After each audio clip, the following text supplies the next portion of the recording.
Bonjour à tous. Tout d'abord, un grand merci pour votre présence de bon matin. Bienvenue dans le webinaire de ce matin, donc en partenariat avec l'association des alumni de l'INSEAD, consacré au sujet de la retraite française et internationale. Alors avant d'entrer dans le vif du sujet, je vais vous présenter deux consignes importantes, ainsi que les différentes étapes de ce webinaire. Alors tout d'abord, nous serons contraints de muter vos micros pendant la présentation, c'est pour que celle-ci soit la plus audible et la plus confortable possible. Et vous pourrez, si vous le souhaitez, intervenir à la fin de la présentation pendant le créneau dédié de questions-réponses. Ensuite, à la fin de la présentation, vous allez recevoir un feedback form que nous vous demanderons de bien vouloir remplir. Voilà, il prend vraiment 1 à 2 minutes à remplir maximum et il est très important pour nous puisqu'il nous permet de récolter vos commentaires et de nous améliorer de webinaire en webinaire. Et vous pourrez également indiquer si, à la fin, dans ce feedback form, si vous souhaitez être contacté d'une part par Culture Patrimoine et également si vous souhaitez recevoir le support de la présentation. Concernant le webinaire, celui-ci va durer environ 45 minutes et nous avons prévu ensuite 5 à 10 minutes de questions-réponses où vous pourrez prendre la parole si vous le souhaitez. N'hésitez pas également à poser vos questions dans le chat. Nous y répondrons avec grand plaisir. Et donc, concernant la présentation, celle-ci sera assurée par Laetitia Aldeguer, co-gérante chez Culture Patrimoine. Alors, je vois que nous avons quelques clients avec nous lors de ce webinaire. Un petit mot pour ceux qui ne connaissent pas Culture Patrimoine. Donc, nous sommes un cabinet de gestion de patrimoine et un family office indépendant qui existe depuis maintenant plus de 20 ans. Pour illustrer notre métier, nous aimons bien utiliser cette image du Sherpa patrimonial, car notre but, notre objectif, en fait, c'est d'être votre interlocuteur de référence, un petit peu votre guide finalement, pour vous accompagner sur l'ensemble des problématiques patrimoniales. Et nous faisons cela avec une technicité reconnue, une fiabilité également dans le temps. Si on devait se poser 4 questions sur culture patrimoine, je pense que ce seraient les suivantes. Quel est notre métier? C'est de proposer des services patrimoniaux de conseil, avec ensuite une vraie phase de mise en œuvre et un accompagnement vraiment dans la durée. Quel est notre objectif? C'est donc de devenir votre interlocuteur de référence sur l'ensemble de ces sujets. Et pour qui? Eh bien, pas uniquement pour les personnes ayant un patrimoine ou des revenus importants, c'est également pour toute personne qui se pose une question, que ce soit sur la transmission, l'optimisation, la retraite. Voilà, justement, c'est assez large. Et en fait, à partir du moment où on se pose une question sur ces sujets, nous pourrons tout à fait vous accompagner. Et comment? Donc, comme je vous l'ai dit, avec technicité, expérience et fiabilité. Je vous remercie et puis je vais laisser la parole à Laetitia et je vous souhaite à tous un très bon webinaire. Merci Julien. Bonjour à tous. Donc, bienvenue, comme le disait Julien, sur ce webinaire. Donc, nous allons rentrer dans le vif du sujet de notre présentation de ce matin, donc sur la retraite et notamment la retraite avec les impacts sur les carrières internationales. Donc, tout au long du webinaire, nous allons voir des exemples. Et donc, pour nous accompagner, nous aurons Monsieur Retraite, effectivement, qui va permettre d'illustrer les différentes situations qu'on pourra être amené à présenter. Comment va se composer ce webinaire? Il va se composer en plusieurs parties. Donc, dans un premier temps, on va reprendre le système actuel, comment la retraite fonctionne, comment elle se calcule, quelles sont les règles applicables. Ensuite, effectivement, on pourra voir dans un second temps quelles sont les améliorations, les optimisations possibles par rapport au caractère international, notamment, qui nous amène aujourd'hui. Et dans un dernier temps, quels sont les points de vigilance à avoir quand on a eu une carrière à l'étranger, qu'est-ce qu'il faut anticiper, préparer pour pouvoir assurer sa retraite future au niveau de la France notamment. Au niveau, pour commencer effectivement ce webinaire, donc sur la partie retraite française, donc en fait, il existe deux systèmes de retraite, ce qu'on appelle la retraite par répartition et la retraite par capitalisation. Par nature, les deux s'opposent. Quelle est la différence entre ces deux retraites? Il y en a une effectivement où vous allez placer vous-même vos sommes sur des contrats qui vont permettre de travailler et de vous apporter effectivement après un capital qui ouvrira droit à une retraite. Donc ça, c'est le système qu'on va avoir surtout sur les pays américains, voilà, où effectivement on cotise par ce biais-là. Et ensuite, il y a les retraites, effectivement, comme on a en France, où sur ces rémunérations, il y a des provisions qui sont faites, qui servent effectivement après à payer les retraites actuelles et qui vous ouvrent des droits pour la suite. Donc notre régime général en France a été créé en 1945 et aujourd'hui en France, on a différents régimes. On a 4 grands régimes essentiellement de retraite. Donc le régime général qui va couvrir la grande majorité des personnes qui concernent les salariés du secteur privé. Donc ça, c'est environ 3/4, pour faire simple, des actifs à date. On va avoir ensuite le régime de la fonction publique, le régime des non-salariés, donc tout ce qui est non-salarié, profession libérale, dirigeant d'entreprise, TNS, voilà, toutes ces parties-là qui est environ 10% des actifs à date. Et ensuite, on a tout ce qui est régimes spéciaux qui va couvrir effectivement une petite partie de nos actifs à date. Une fois qu'on a fait ce constat, on va dire général, quelle est effectivement la distinction après dans ces régimes? Donc, on a vu effectivement qu'on avait 4 grands régimes et en France, on va avoir notre retraite qui va se décomposer en 2 parties. Dans un premier temps, la retraite de base, qui va être commune à tous les régimes que vous avez. Et effectivement, après, on va avoir des retraites complémentaires qui vont s'ajouter. Et ces retraites complémentaires, elles vont être vraiment spécifiques à chacun des régimes. Donc, par exemple, pour le régime général des salariés, à aujourd'hui, la retraite complémentaire, c'est l'ARCO-AGIRC qui va vous permettre de cotiser, d'avoir des droits et du coup, une retraite complémentaire par rapport à tout ça. Si vous êtes dans le régime des indépendants, que vous avez été par exemple travailleur non salarié, vous aurez effectivement la retraite complémentaire via le SSI, RCI, RSI, ex-RSI, selon les connaissances effectivement que vous avez, et tout ce qui est régime libéraux, donc les professions médicales par exemple, eux ils ont des caisses particulières et il existe un certain nombre de caisses aussi différentes par rapport à toute cette partie. En parallèle de ça, on peut également avoir des régimes surcomplémentaires qui peuvent être obligatoires selon certaines professions, notamment voilà, sur les régimes plutôt libéraux ou dans certains cas, on a également des surcomplémentaires à date qui existent. Une fois qu'on a mis, on va dire, un peu en lumière tout le système tel qu'il fonctionne de manière globale, on va rentrer un peu plus dans le détail sur l'application et les règles en vigueur sur notre régime français dans un premier temps. Et ensuite, on verra comment cela s'articule avec les périodes qu'on pourrait avoir passées à l'étranger en fonction du pays et également du nombre de pays dans lesquels on a pu aller. Sur les règles en vigueur, donc on va, comme on l'a vu tout à l'heure, nous avons la retraite de base, la retraite complémentaire. Donc, on va regarder effectivement ces 2 éléments-là et comment ils s'articulent et comment ils se calculent. Si on commence par la retraite de base, donc à aujourd'hui, la retraite de base, c'est une formule mathématique qui permet de faire le calcul que vous avez à l'écran. Donc, c'est votre salaire de base, donc le salaire annuel moyen, qu'on multiplie par un taux, qu'on va multiplier par une fraction, où au numérateur, on aura le nombre de trimestres que vous avez cotisé, c'est-à-dire que vous avez travaillé, sur la durée d'assurance qui vous correspond. Qu'est-ce que ça veut dire, ces différents termes? Parce que ça paraît effectivement, on se dit, OK, à quoi ça correspond? En fait, notre salaire annuel moyen, qu'est-ce que c'est? Ça va être le salaire annuel moyen des 25 meilleures années d'activité que vous aurez eues. Donc, si vous avez fait votre carrière pleine sur vos 43 ans d'activité, on va regarder les 25 meilleures années et on va les limiter à chaque fois à un pass. Donc, c'est-à-dire que, je prends un exemple, imaginons votre rémunération, c'était 200 000 euros brut sur l'année 2024. Pour ce calcul et cette retenue, on ne retiendra que 46 000 euros qui était effectivement le pass sur l'année en question. Ensuite, on va avoir un taux de pension qui, quand tous les voyants sont au vert, est à 50% et qui pourra être dans certains cas minoré et dans certains cas majoré en fonction de votre carrière. Et ensuite, on aura ce qu'on appelle effectivement la durée d'assurance. Donc, la durée d'assurance sur la formule juste avant, c'était ce qui se trouvait sur notre numérateur, donc sur la partie haute de la fraction. Et donc là, en fait, c'est le nombre de trimestres que vous allez cotiser.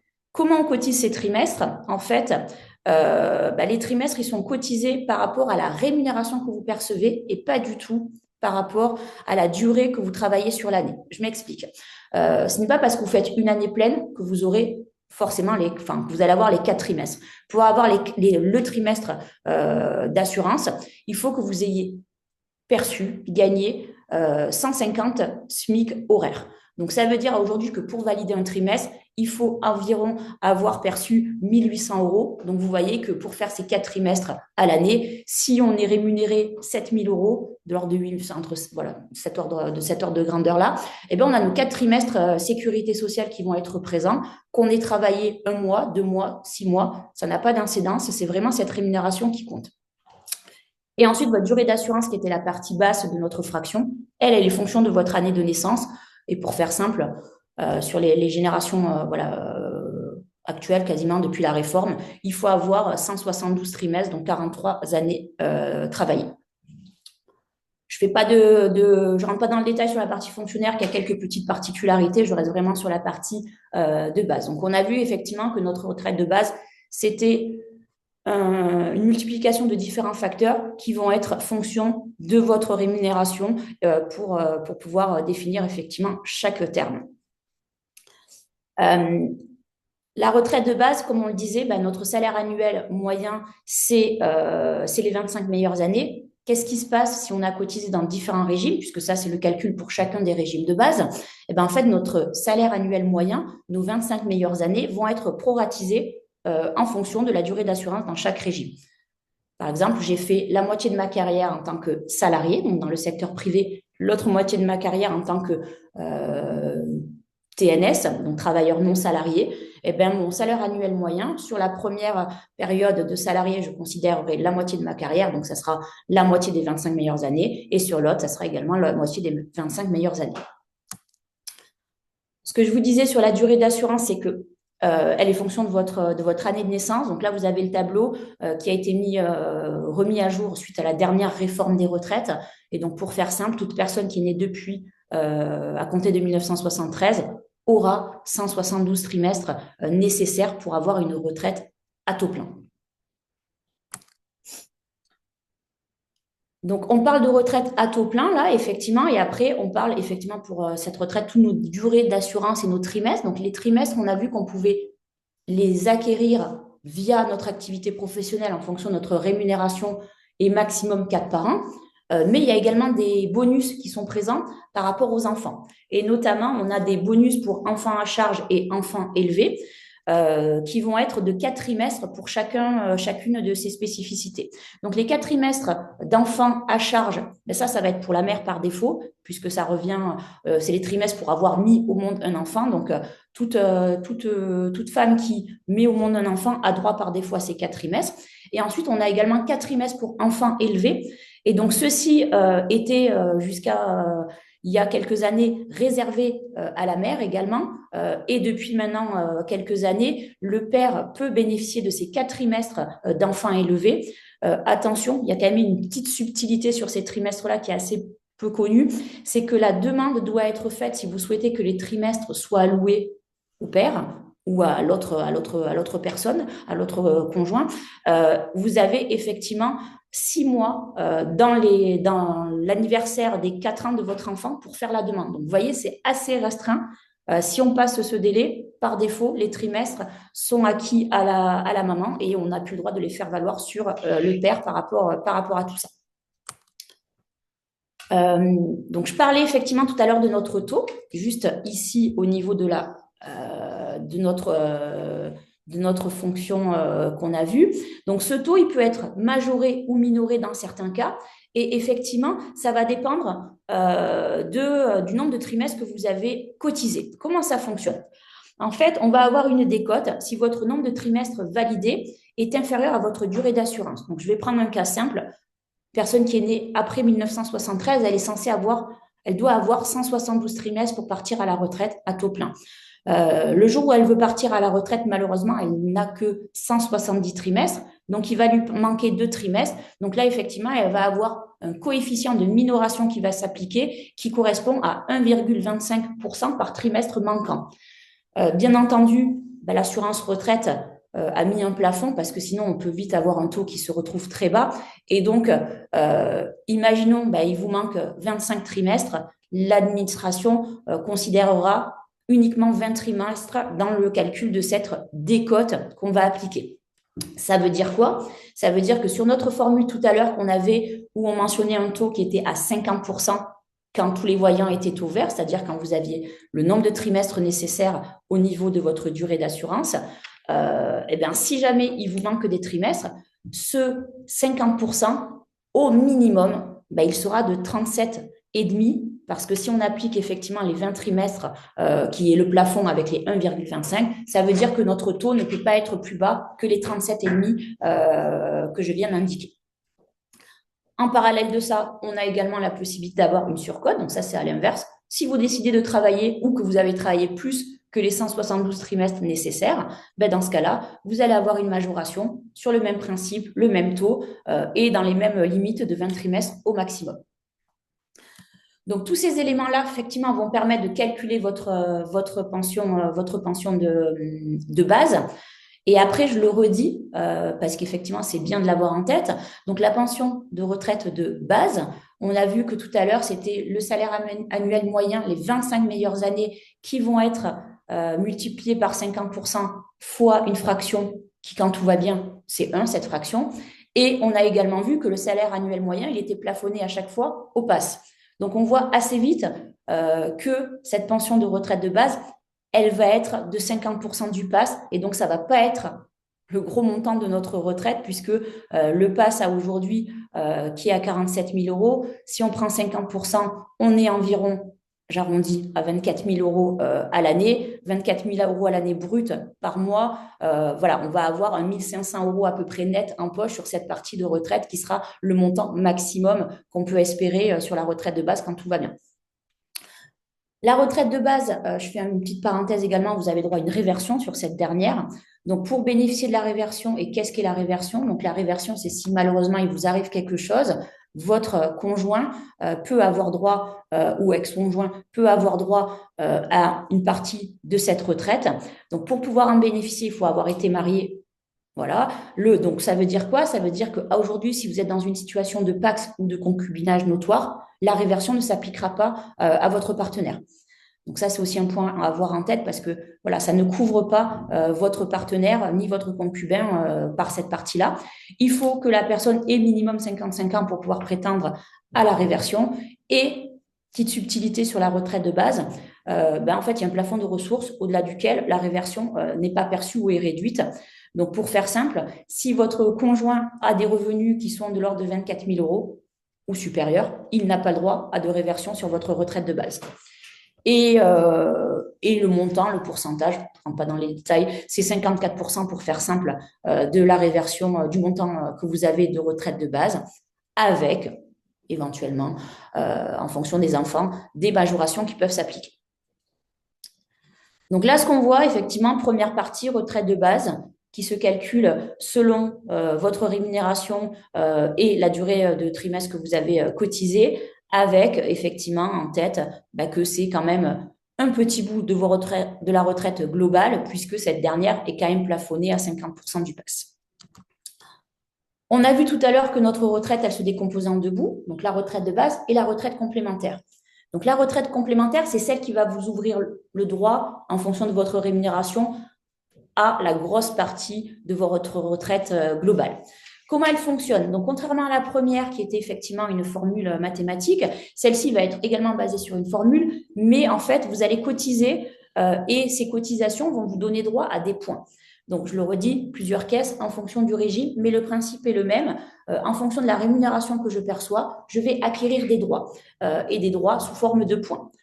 Ces points, ensuite, au moment où vous allez passer à la retraite, les nombres de points que vous allez avoir acquis vont être multipliés par la valeur du point qui sera présente au moment de votre retraite et qui vous donnera du coup le montant de votre retraite complémentaire.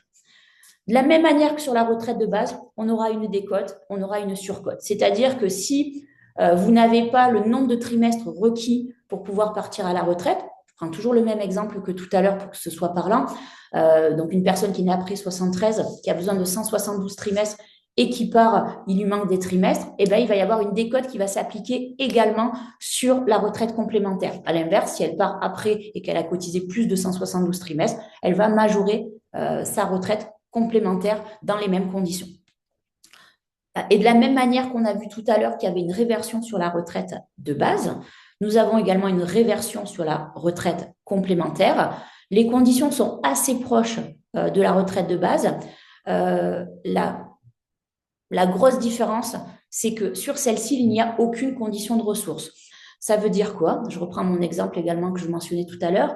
Donc, si votre conjoint aujourd'hui a une activité salariée et aura une retraite, on va dire, supérieure à 24 000 euros par an, on a vu tout à l'heure qu'il n'aurait pas droit à la réversion sur votre retraite de base, Par contre, sur votre retraite complémentaire, il a le droit à la réversion puisqu'il n'y a aucune condition de revenu. Et à ce moment-là, le montant qu'il percevra sera de 60% de votre retraite théorique complémentaire. Là où, pour rappel, sur la partie avant, c'était uniquement 54%. Pardon, excusez-moi. Donc voilà, donc là, on voit effectivement que notre retraite complémentaire qui se calcule sous forme de points va avoir cet impact.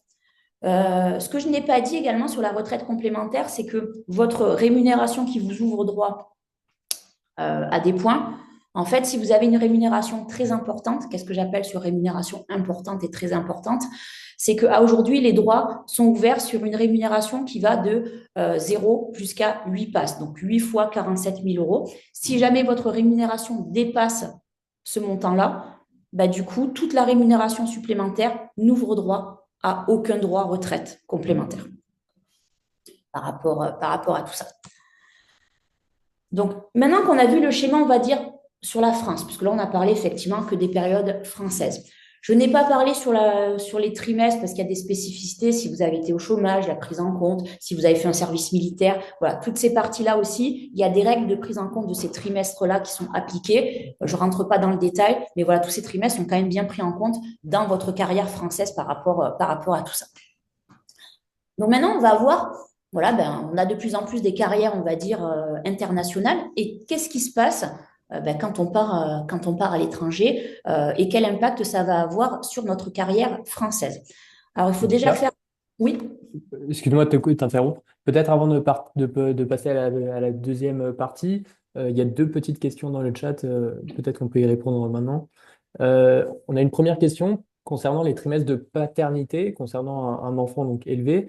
Est-ce que ceux-là sont automatiquement appliqués au père en l'absence de mère? Alors, je revérifierai ce point pour pas vous dire de bêtises, parce qu'après, ça dépend ce qu'on entend par l'absence de mère, si c'est décès ou pas. Parce que si c'est décès, effectivement, ils sont automatiquement appliqués, puisque la condition derrière, c'est d'avoir élevé pendant 4 ans son enfant. Donc, si la mère est décédée, je pense oui. Si jamais elle n'est pas décédée et que c'est une notion de garde qui est présente, il faut faire la demande via le formulaire. Très bien, merci beaucoup. Et une deuxième petite question, comment sont comptabilisées les périodes de chômage pour la retraite complémentaire?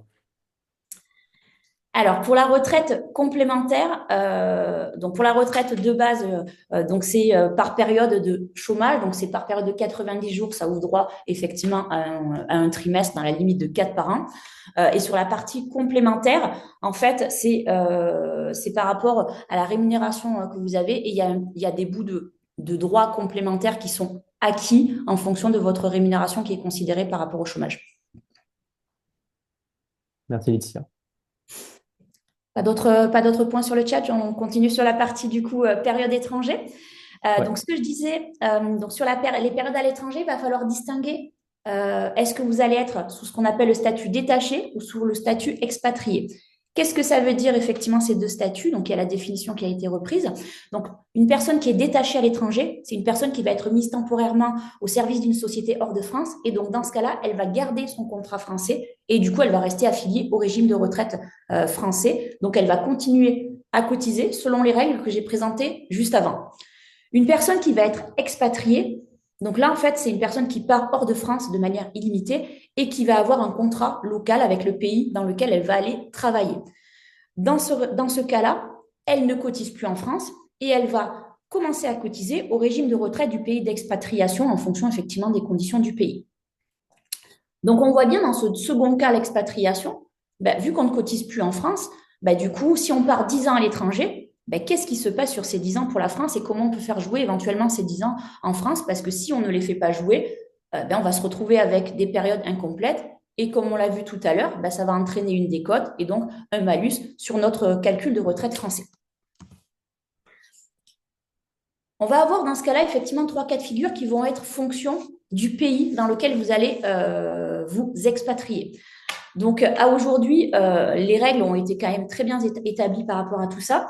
Donc, le premier cas, c'est si vous partez effectivement dans un pays qui est concerné par la réglementation de coordination européenne. Donc, tout ce qui va être l'Union européenne, la Suisse, par rapport à tout ça. Et donc là, on va faire un calcul, on va considérer effectivement les périodes dans ce pays-là pour la France, de manière effectivement à recalculer et de voir quel va être le plus intéressant par rapport à tout ça. Je donne les trois cas de figure et juste après, on a des exemples d'application parce que c'est plus parlant avec des exemples par rapport à tout ça. Donc, sur la partie européenne, c'est pris en compte, il faut les faire valoir et on fait le calcul le plus intéressant. Quand on est hors Europe et qu'on a une convention de sécurité sociale qui a été définie entre les pays, alors attention, tous les pays ne sont pas concernés, il y a environ une quarantaine de pays à aujourd'hui qui est concerné. Donc là, on va avoir trois grandes options. La totalisation, proratisation, le calcul séparé prioritaire ou la comparaison entre les retraites. Donc, ces trois grandes options, pour faire simple, qu'est-ce que ça veut dire? Ça veut dire on va regarder le calcul retraite France sans considérer ce qui se passe à l'étranger, le calcul en intégrant le pays, et effectivement, on va regarder quel est le plus intéressant par rapport à tout ça. Et ensuite, on va avoir un dernier cas qui, lui, est le plus pénalisant, et on verra par la suite. C'est le cas où il n'y a aucun accord. Ben, dans ce cas-là, aucune prise en compte de nos trimestres à l'étranger. Donc là, on est fortement pénalisé parce que si on a passé 10 ans à l'étranger, ça veut dire que ces 10 ans ne sont pas du tout reconnus par la France. Donc ça, c'est le cas des Émirats arabes, de Dubaï, de certains pays voilà, qui n'ont pas les conventions. Donc il faut, et on le verra par la suite, il faut bien anticiper au moment de notre départ dans quel cas on se trouve pour savoir s'il y a des optimisations à mettre en place par rapport à tout ça. Qu'est-ce que ça veut dire en termes effectivement d'application, ce que je disais, le montant de votre retraite de base hors complémentaire, en fait, il va être déterminé après un double calcul. Donc, le premier calcul, c'est on va faire le calcul de la retraite française, comme on l'a vu juste avant, en considérant uniquement les périodes en France. Donc, ça, c'est la première étape. Ensuite, on va faire un deuxième calcul en tenant compte de vos activités qui ont été accomplies dans les différents pays par rapport à ça et du coup en considérant la durée réellement effectuée dans tous ces pays-là. Et ensuite, on fait une comparaison entre les deux pour prendre effectivement le montant le plus élevé et c'est celui-ci qui vous sera attribué au niveau de votre retraite. Concrètement, parce que là c'est un peu, on va dire, difficile à appréhender. Si on prend un exemple, et on va prendre des exemples en fonction des différentes situations. Premier exemple, notre monsieur retraite, en fait, a travaillé en France. Il a travaillé 148 trimestres en France et il a eu un petit bout de sa carrière en Allemagne puisqu'il est parti travailler 24 trimestres en Allemagne. Donc, on voit bien qu'à aujourd'hui, lui, il a besoin pour pouvoir partir à taux plein de ses 172 trimestres et on se demande quelle va être sa pension versée par la France. Sur la partie France, si on calcule uniquement la retraite nationale sur le principe effectivement de la retraite nationale, on voit qu'il a travaillé 148 trimestres, il lui faudrait 172 trimestres, donc à aujourd'hui, il lui manquerait 24 trimestres. On a vu juste avant qu'on est majoré à 20 trimestres, donc ça veut dire qu'il va subir une minoration de son taux de 12,5 dans ce cas précis, et donc sa retraite théorique de base en France, ça serait son salaire annuel moyen, donc c'est 25 meilleures années, fois ce taux qui a été décoté 37,5, fois 148, qui est le nombre de trimestres en France, divisé sur 172, qui est la durée requise. Donc ça, c'est uniquement sur sa partie française. Maintenant, si on se dit, OK, il a travaillé en Allemagne, donc puisqu'il a travaillé en Allemagne, je peux appliquer les règles européennes, et donc du coup, je peux prendre en compte ces trimestres à l'étranger. Donc du coup, on voit que on rajoute nos 24 trimestres qui étaient en Allemagne. Là, il a bien ses 172 trimestres. Donc, du coup, son taux ne subira plus de décote. Donc, notre formule va passer toujours notre salaire annuel moyen, lui, ne va pas changer. Mais notre taux qui était à 37,5 passe à 50%. Donc, on voit effectivement l'effet positif de la prise en compte de la retraite, enfin de la carrière en Allemagne. Par contre, effectivement, sur les durées qui ont été travaillées en France, on n'a toujours que nos 148 trimestres sur 172 qui seront considérés. Donc là, dans ce cas-là, effectivement, le fait d'avoir fait jouer la partie Allemagne sur la France va avoir un effet bénéfique et donc du coup, monsieur retraite va percevoir la retraite européenne, c'est-à-dire la deuxième partie, le deuxième calcul sur sa retraite française. Je fais un aparté, là je ne parle que de la retraite française. Bien entendu, monsieur retraite a travaillé en Allemagne pendant 24 trimestres, donc il a droit potentiellement à une retraite en Allemagne sur ces trimestres-là, et il devra faire une démarche au niveau de l'Allemagne pour s'assurer que ces 6 années travaillées en Allemagne lui ouvre droit à une retraite, puisque selon les pays, il y a des durées minimales nécessaires pour avoir droit à une retraite. Et donc ça, il y aura une démarche à faire. Et s'il a le droit à quelque chose, il aura effectivement un bout de retraite aussi de l'Allemagne qui lui sera versé, qui se rajoutera à sa retraite de France. Donc ça, c'est le scénario qui va s'appliquer quand vous serez dans n'importe quel pays, on va dire, européen, par rapport à ça. Si on prend maintenant un second exemple où on va dire on n'est plus en Europe, donc pour reprendre mes cas de figure précédemment, un pays sur lequel j'ai une convention qui existe. Et donc là, on va faire simple, on va prendre par rapport au Canada. Donc j'ai Monsieur Retraite qui travaille toujours en France, 154 trimestres, qui est parti 18 trimestres au Québec, et donc qui se pose la question de la même manière sur la retraite. C'est le même calcul, hein, pour faire simple. On regarde la partie en France uniquement. Donc là, on voit qu'il lui manque 18 trimestres, donc il est minoré et son taux n'est que de 38,75. Si on prend la partie Québec, puisqu'il a le droit de la considérer du fait de la convention entre le Canada et la France, qui reconnaît ces trimestres-là, du coup, le taux n'est plus minoré et on repasse à 50%. De la même manière, on regardera en parallèle comment la retraite au Canada se calcule. Est-ce que c'est de la retraite par répartition, par capitalisation? Et en fonction, il pourra prétendre également à une retraite complémentaire par rapport à tout ça.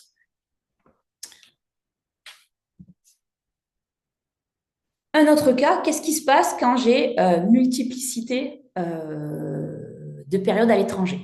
Donc, qu'est-ce que j'entends par multiplicité de périodes à l'étranger? En fait, c'est de se dire, moi, j'ai travaillé en France, j'ai travaillé également en Allemagne dans cet exemple-là et un petit bout aux États-Unis. Comment va être calculée ma retraite française? Alors, il faut faire attention, quand on a plusieurs pays, on ne peut pas on ne peut pas faire prendre en compte tous les pays en question. Donc, il va falloir choisir le pays sur lequel ça a le plus d'intérêt de faire marcher les conventions. Donc là, dans ce cas précis pour Monsieur Retraite, on va faire le calcul en se disant, d'abord, on va appliquer le cadre des règlements européens et donc on va faire valoir les trimestres en Allemagne pour faire le calcul. Donc, si on prend cet exemple-là, Monsieur Retraite a travaillé 106 trimestres en France et 46 trimestres en Allemagne. Ça voudrait dire qu'on va faire un calcul avec 152 trimestres sur lequel, du coup, on aura 20 trimestres manquants et donc un taux qui sera à 37,5 dans ce cas précis. Et ensuite, on regarde de l'autre côté la convention franco-américaine pour se dire quel est le nombre de trimestres dans ce cas-là qui s'applique. Et donc, on a toujours nos 106 trimestres. Par contre, là, on va appliquer uniquement nos 20 trimestres des États-Unis, qui fait qu'on est à 126 trimestres. Et ensuite, on va regarder entre eux. Appliquer le règlement européen ou appliquer la convention franco-américaine, qu'est-ce qui permet d'avoir la meilleure retraite française? Et c'est celle-ci qui sera versée. Donc, ça veut dire que quand on a des carrières où on a été dans beaucoup de pays différents, ça peut avoir des impacts assez forts et qu'il faut aussi l'anticiper parce qu'on voit qu'on ne pourra pas faire valoir toutes ces carrières par rapport à tout ça. Et je le redis de la même manière, donc les États-Unis, c'est de la capitalisation, donc je laisse de côté, vous allez cotiser dans un contrat par rapport à ça. Et l'Allemagne, de la même manière que l'exemple précédent, il y aura la possibilité d'aller demander une ouverture de droit en Allemagne et d'avoir une retraite en Allemagne sur cette partie-là.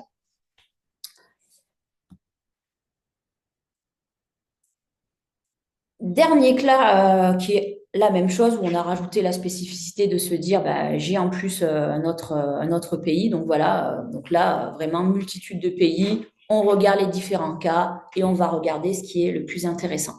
Il y a des petites subtilités quand on fait jouer les conventions entre pays qu'il faut avoir en tête. Et donc, c'est aussi pour ça que c'est très important d'être accompagné sur tous ces sujets de retraite internationale. C'est que notamment, je vais prendre le cas des États-Unis, une personne qui a travaillé France, États-Unis, Canada.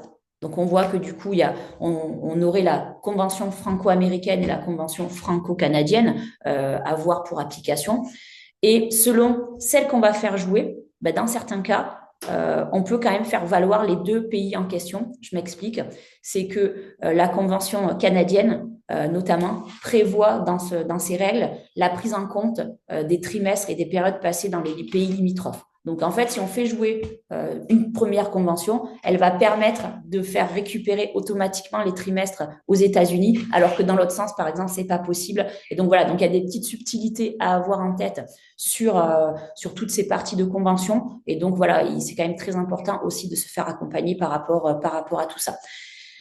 Et pour terminer, avant de passer à la deuxième partie d'optimisation possible, donc ça, je ne l'ai pas mis dans l'exemple, mais comme je l'avais dit tout à l'heure, si Monsieur Retraite avait travaillé en France, on va dire 100 trimestres en France et le reste de sa carrière à Dubaï, aux Émirats arabes, et ben, effectivement, sa carrière, elle ne tient pas du tout compte de la période à Dubaï. Et donc, du coup, sa retraite française sera calculée avec une décote et donc un taux à 37,5, puisque Dubaï ne sera pas du tout reconnu sur cette partie-là.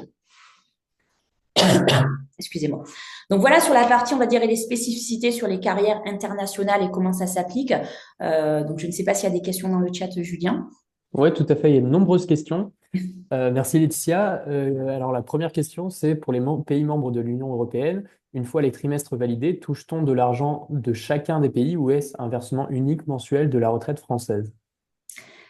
Alors, ça va être chaque pays. Vraiment, c'est totalement décorrélé. Donc, vous devrez faire des démarches et c'est des pays, c'est des droits dans chaque pays. Et en fonction des conditions de chaque pays, bah, vous aurez droit à ouvrir une retraite ou pas en fonction de la durée. Mais ça sera effectivement des pensions de retraite spécifiques à chaque pays.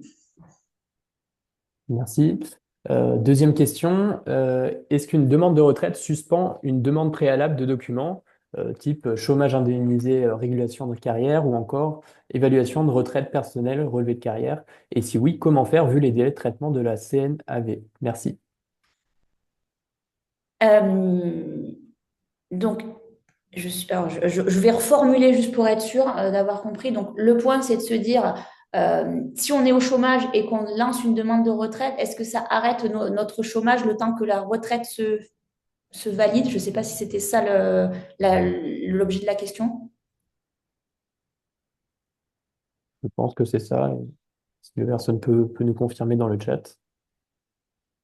Donc, si c'est ça, en fait, il y a une règle classique qui dit que quand on est au chômage et qu'on a le droit à notre retraite à taux plein, par défaut, la retraite s'active et le chômage s'arrête. Donc, voilà, on ne peut pas bénéficier des prestations d'aide, enfin, si je le dis ainsi, si on peut prétendre à une retraite à taux plein. Et après, effectivement, les délais de retraite, pour reprendre le point, sont effectivement assez longs. Il faut, quand on veut demander sa retraite, la demander à minima 6 mois avant. Et quand on a une carrière incomplète, enfin, quand on a une carrière où on sait qu'il y a des choses qu'il va falloir régulariser, et on va le voir par la suite, on peut commencer à régulariser et à donner les documents assez tôt. Donc, notamment sur la région parisienne, c'est à partir de 55 ans où on peut le faire. Personne n'a répondu. C'est plutôt le cas de prolongation de chômage jusqu'à retraite à taux plein. Ok, donc bah, du coup, on peut être au chômage si on n'a pas la retraite à taux plein. Et par contre, si on a droit à la retraite à taux plein, le chômage ne peut pas être perçu. Très clair. Merci beaucoup. Euh, Question suivante. Faut-il cotiser en parallèle à la CFE à titre volontaire pour éviter de perdre les trimestres quand on a travaillé dans 4 pays différents? C'est un très bon point, on va en parler juste après, donc je propose de la laisser de côté. Très bien. Juste un point pour confirmer, c'était la slide 25, il me semble. Un monsieur qui demande, donc monsieur retraite va quand même toucher moins que s'il avait travaillé 172 trimestres en France. Oui, tout à fait. Il va toucher moins c'est parce qu'effectivement, on a 148 à ce niveau-là. Donc oui, nous, on efface l'impact au niveau du taux. Par contre, sur la France, effectivement, bah, on n'aura que les 148 trimestres. Donc il y aura un impact par rapport à ça. Merci Laetitia. Encore deux petites questions peut-être. Bonjour, à quel moment faire la démarche dans le pays d'expatriation pour bénéficier de la retraite de ce pays? Bah, ça dépendra des dates à laquelle on peut partir. Donc, selon les pays, c'est entre 62 et 68. Donc, voilà. Donc, après, c'est dans les règles de chaque pays et dans les quelques mois qui précèdent la date à laquelle vous pouvez partir.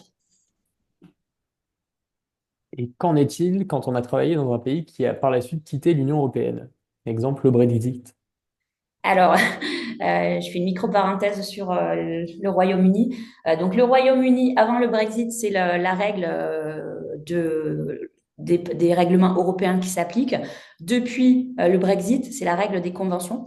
Donc, si vous avez une période d'activité qui est à la fois avant et après Brexit, vous ne pourrez pas faire valoir les deux périodes et il faudra choisir celle qui est la plus intéressante dans votre situation.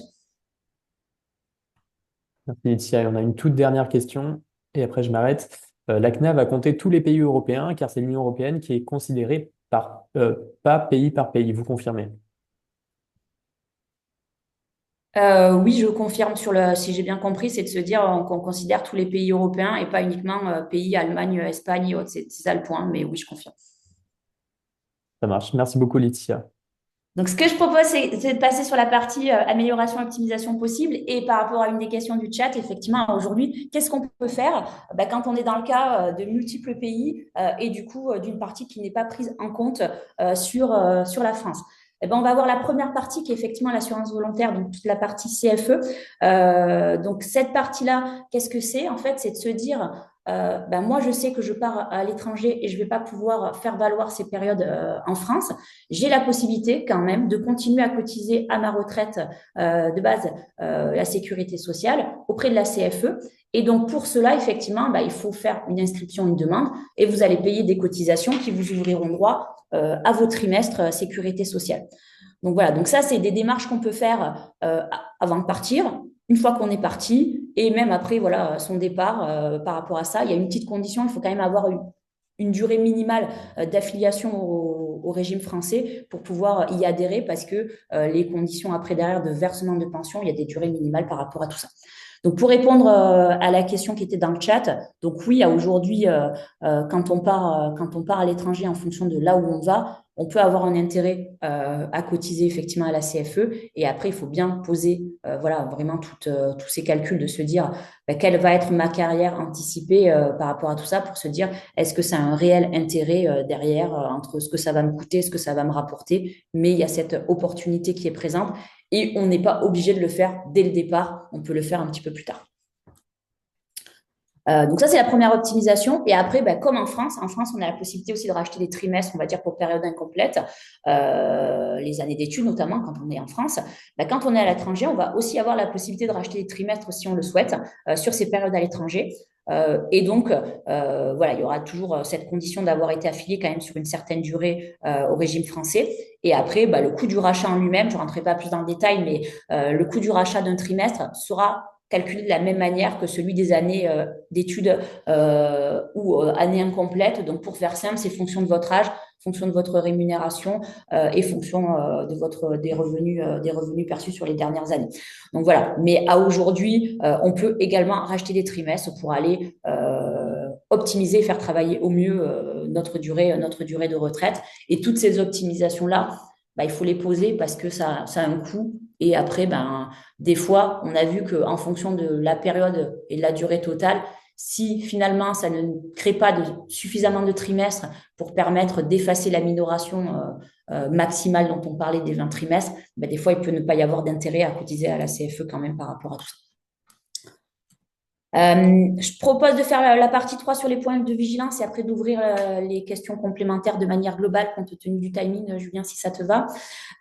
Donc, au niveau des points de vigilance à avoir quand on part à l'étranger, donc il va y avoir plusieurs parties. La première, effectivement, c'est au moment de votre départ, informez-vous effectivement sur les droits que vous allez avoir droit sur la France. Donc, est-ce que le pays vous permettra d'obtenir des droits retraite? Quel est l'âge de départ considéré dans le pays? Quelles sont voilà, les conséquences? Est-ce qu'il y a des remboursements de cotisations offerts par certains pays? Quelles sont les conditions de retraite après par rapport à tout ça? Donc, voilà, quand même s'informer pour se dire quel est le constat et qu'est-ce que je peux faire par rapport à tout ça pour pouvoir mettre en place après les actions nécessaires derrière.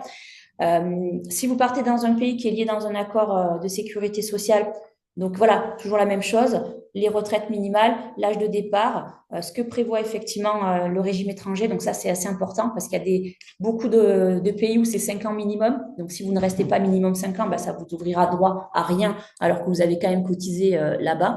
Donc voilà, de se familiariser quand même avec tout ça avant votre départ. Et après, tout au long de votre expatriation, pensez à garder toutes les preuves de votre activité à l'étranger parce que, en fait, il faudra faire valoir vos périodes à l'étranger en France. Et là, c'est un petit peu d'administratif pour le dire simplement. Et donc, vous devrez justifier de vos différentes périodes. Il n'y a pas de communication entre les pays à date sur toutes ces parties à l'étranger. Donc, c'est effectivement à vous de donner ces informations-là. Et il faut savoir que malheureusement, on ne peut pas le faire au fur et à mesure de sa carrière. on peut le faire quand on se rapproche de sa date de départ en retraite. Et selon où est-ce qu'on habite, c'est entre 55 et 62 ans, pour faire simple. Et donc, notamment la région parisienne où il y a beaucoup plus de monde, dès 55 ans, on peut commencer à régulariser sa retraite et sa carrière, notamment, et donc faire valoir la prise en compte de ces périodes à l'étranger. Par rapport à tout ça. Et donc, ce que je vous disais juste avant, bah, au moment de votre demande de retraite, donc voilà, il faut l'anticiper. Sachez que c'est 6 mois environ, quand tout va bien, entre 3 et 6 mois quand tout va bien, le traitement d'une demande de retraite. Quand il y a des complexités, des carrières à rectifier, à régulariser, ça peut être plus ou moins long par rapport à tout ça.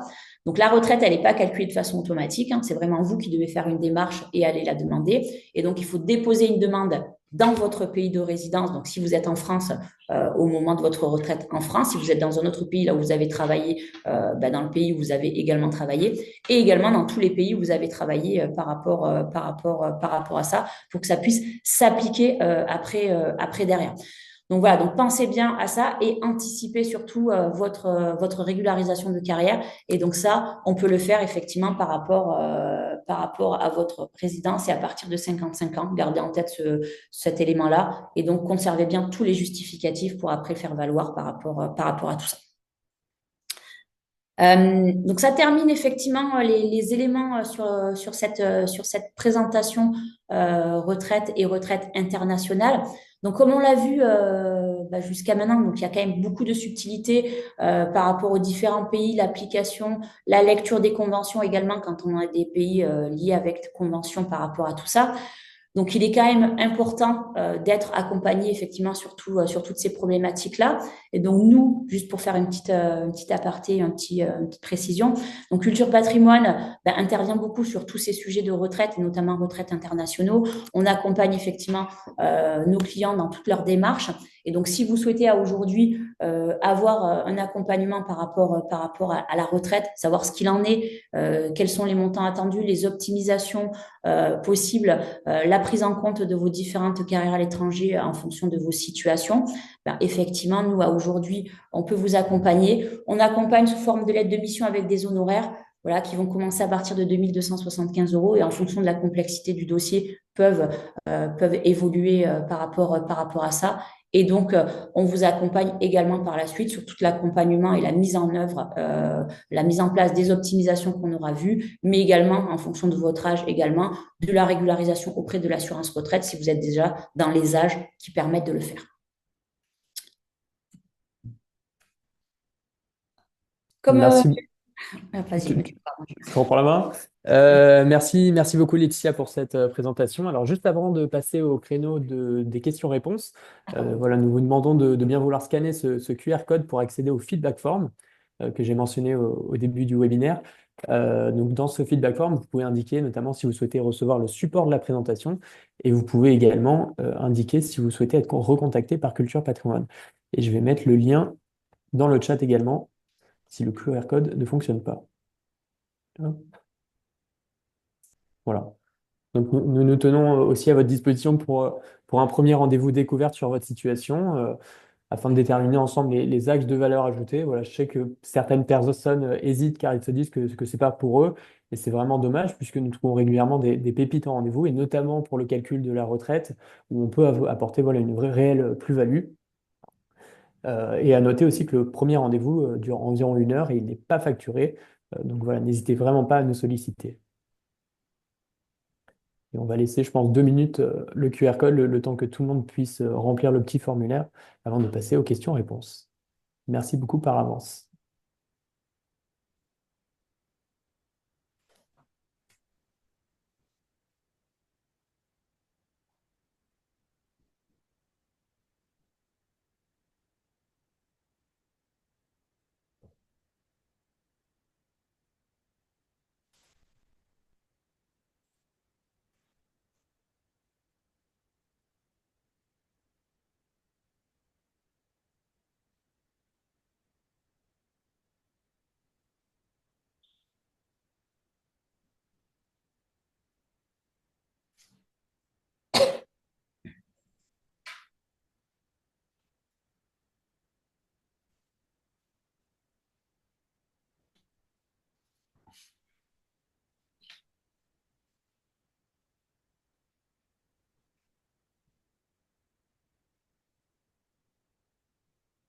Et à noter également qu'on rediffusera le replay du webinaire pour ceux qui n'ont pas pu y assister ou que partiellement.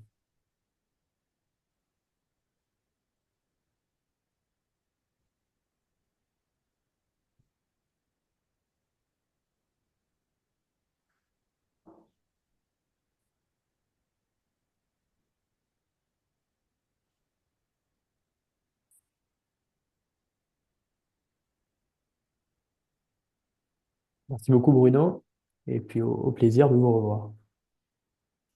Bonne journée. Bien, Laetitia, je pense qu'on va pouvoir passer au temps des questions-réponses. Alors, je vais reprendre les questions dans le chat. On avait une première question au sujet de la CFE. Bonjour, est-ce qu'on peut cotiser à la CFE pour compenser une période dans le passé? Oui, aujourd'hui, enfin, on peut adhérer effectivement à la CFE une fois qu'on est parti par rapport à ça. Et après, il y a des règles qui s'appliquent, donc il faut regarder plus dans le détail, mais on n'est pas obligé d'avoir adhéré dès le départ. On peut adhérer par la suite par rapport à ça. Merci Laetitia. Et donc, plus on est jeune, moins le rachat de trimestre est coûteux. Oui, exactement. Donc, plus le rachat est fait tôt, moins il coûte. Ça, c'est la règle. Et après, il faut quand même poser nos chiffres. Pourquoi je dis ça? C'est parce que vous mobilisez une somme que vous donnez à l'État, enfin pour faire simple. Donc, est-ce qu'il vaut mieux pas placer cette somme et du coup la faire travailler pendant un certain nombre d'années par rapport au retour attendu de retraite complémentaire, enfin de retraite, voilà, par rapport à ça. Donc, il y a quand même un petit peu de calcul, mais oui, le constat, c'est plus on fait tôt, mieux c'est. Avec aussi un autre point de vigilance, c'est que on est dans un système mouvant sur la retraite. Hein, vous l'avez vu depuis les dernières années, il y a eu quand même pas mal de réformes qui sont passées, qui ont eu pour conséquence de rallonger la durée à chaque fois. Donc, si on rachète les trimestres pour se dire, ça va me permettre de partir à 62 ans, pour certains clients, c'était le cas avant, et que maintenant la retraite est passée à 64 ans, ben, vous voyez que vous aurez potentiellement pu racheter des trimestres finalement pour rien, entre guillemets. Donc voilà, toujours faire attention par rapport à ça quand même sur le rachat, et il faut poser les chiffres. Oui, tout à fait. Et est-ce que le rachat de trimestre impacte uniquement la retraite de base ou aussi la complémentaire? Alors, le rachat de trimestre, il va venir travailler sur votre nombre de trimestres cotisés, donc sur la partie haute de notre numérateur. Donc, en fait, si vous augmentez cette partie-là, vous minorez, enfin, vous jouez sur votre décote. Donc, votre décote, elle s'applique à la fois sur la retraite de base et sur la retraite complémentaire. Donc, oui, votre rachat va jouer sur les deux par rapport à ça. Et après, je précise, le rachat, il y a deux types de rachats possibles. Sur la formule de la retraite de base que j'avais indiquée, on avait notre taux et notre durée d'assurance. Et on peut aller jouer uniquement sur la durée d'assurance ou sur la durée d'assurance et le taux. Et donc voilà, l'option 2, c'est celle qui permet le plus fort impact sur la retraite. Elle coûte plus cher du coup. Merci. Une personne nous dit ensuite, l'assurance retraite est quasiment injoignable. Avez-vous des recommandations pour faire valider sa carrière? Rendez-vous sur place. De toute façon, est-ce impossible de faire les démarches avant les 55 ans? Alors oui, avant 55 ans, aujourd'hui, c'est quasiment impossible de faire les démarches. Ils ouvrent pas les accès. C'est assez difficile d'avoir des rendez-vous. Par contre, quand on commence à demander, quand on commence à faire régulariser depuis les espaces, après, derrière, on a une personne qui nous est attribuée et on peut avoir un échange avec la personne si nécessaire. Mais avant 55 ans, ils refusent, même si on les contacte, ils nous disent qu'il faut attendre les 55 ans pour l'ouverture. Y a-t-il un intérêt à faire valoir plusieurs pays pour une même période? Par exemple, cotisation à la CFE et cotisation TNS en Belgique. Non, parce que, alors c'est un bon point et je ne l'ai pas précisé effectivement, vous retenez au maximum 4 trimestres par an. Donc en fait, sur votre durée d'assurance, même si vous avez été en...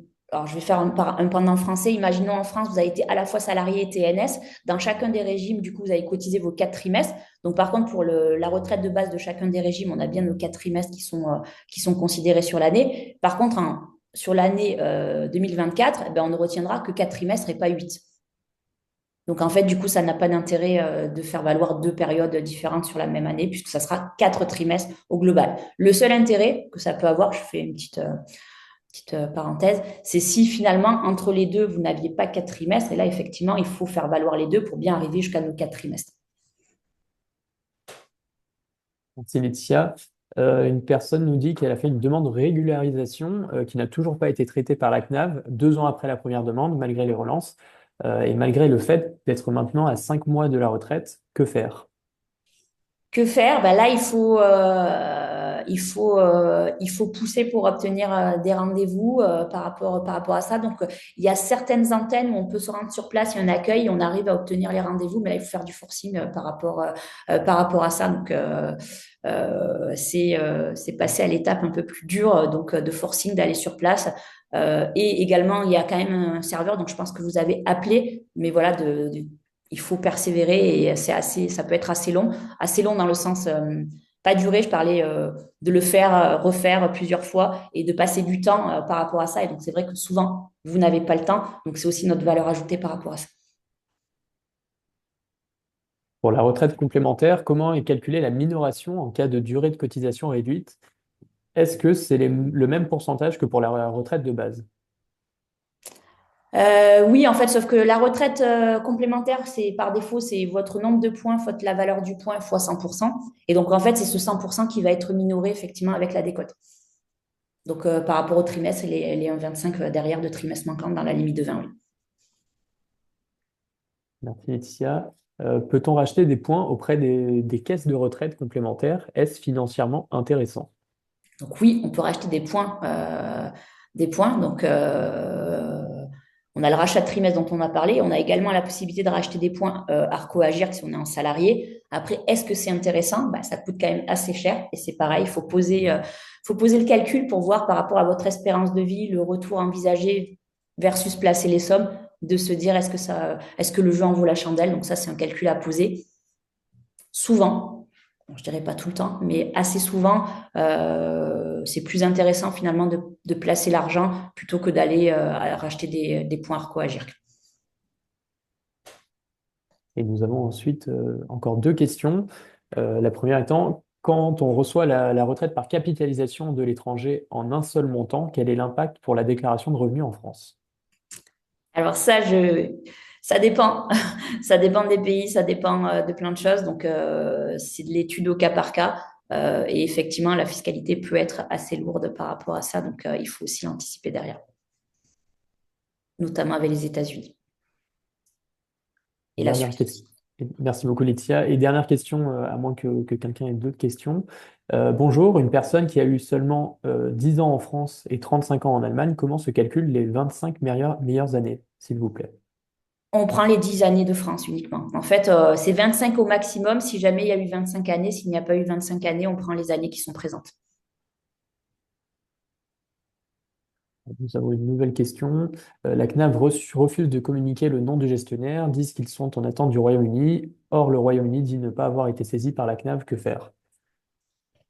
Là, je pense qu'il faut, sur ces parties-là, il faudrait qu'on échange plus en amont, enfin, en parallèle de tout ça, pour que je puisse voilà, bien comprendre ce qu'il en est sur le dossier et pouvoir effectivement vous appuyer après derrière. Merci, Laetitia. Il est 9h32. Voilà, on peut prendre une ou deux dernières questions, s'il y en a, et puis sinon, on pourra se quitter sur ça. N'hésitez pas également à activer vos micros si vous avez des questions.